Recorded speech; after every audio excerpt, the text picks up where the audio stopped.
आज मला इतकं टेन्शन आलं, इतकं टेन्शन मी कधीच घेतलं नाही. कारण का तर एवढं वर्ष झालं आम्ही भाड्याच्या रूममध्ये राहतोय, पण आमच्या घरात माझ्या मुलाचं आणि ह्यांचं काय चाललंय की आपण जागा घ्यायची आणि तेव्हाच घर बांधायचं, फ्लॅट वगैरे नको.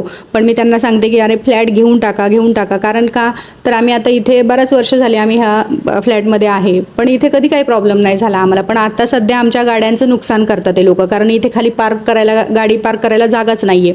इथे सगळे त्यांनी गाळे वगैरे काढून ठेवलेले आहेत. मग आम्ही त्यांच्या रूम मालकाच्या घरासमोर आम्ही गाडी पार्क करतो. तर आज आमच्या गाडीचं लॉक तोडून टाकलं, वायरिंग तोडून टाकली. इतकी घाण लोक आहेत ना, इतकी वाईट लोक मी कधीच बघितली नाही. अरे काय प्रॉब्लेम आहे, तुम्ही तोंडावर येऊन भांडा ना, गाड्यांचं नुकसान का करता ते.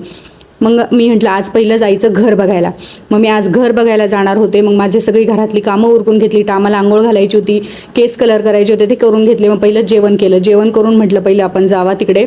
मग जेवण करून मी निघाले रो हाऊस बघण्यासाठी आणि फ्लॅट पण बघणार होते. पण मग मी एक ठिकाणी गेले फ्लॅट बघायला, पण तिथे ते माणूसच भेटला नाही मला. त्या चावीच नव्हती तिथे आणि ते कुठेतरी बाहेर गेले होते. तर ते म्हटले 1-2 तास लागतील मला यायला. मग मी निघाले परत रो हाऊस बघण्यासाठी आणि तिथे फ्लॅट पण होते. पण रो हाऊस इतके छान होते आणि बघा ना किती सुंदर वाटते, असं मस्त आतमध्ये गेलं तर प्रसन्नच वाटलं. पण इथले रेट जेव्हा मी ऐकले ना, त्या टायमाला मला खरंच अटॅकच यायचा बाकी राहिला होता. मग मी तिथले रेट विचारले त्यांना, म्हटलं किती दादा रो हाऊसचे रेट. तर त्यांनी किती सांगितले मला, 85 लाख रुपये. ओके. फ्लॅटचे रेट किती, 35 लाख रुपये 2 BHK. पण एकच बेसिंग, एकच टॉयलेट बाथरूम. अरे मग हे सगळं जर फॅमिली राहायचे म्हटले तर बेडरूमला अटॅच एखादं बाथरूम टॉयलेट पाहिजे का नाही. नाही, फक्त एकच टॉयलेट एकच बाथरूम.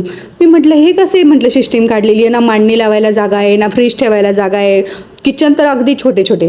मग हे सगळं बघितलं आणि परत मी गेले ते गुंठे, 1 गुंठा 2 गुंठे जागा असतात ना, ते बघायला गेले. म्हटलं इथे बघूया. तर तिथले रेट ऐकले 25 लाख रुपये. बापरे.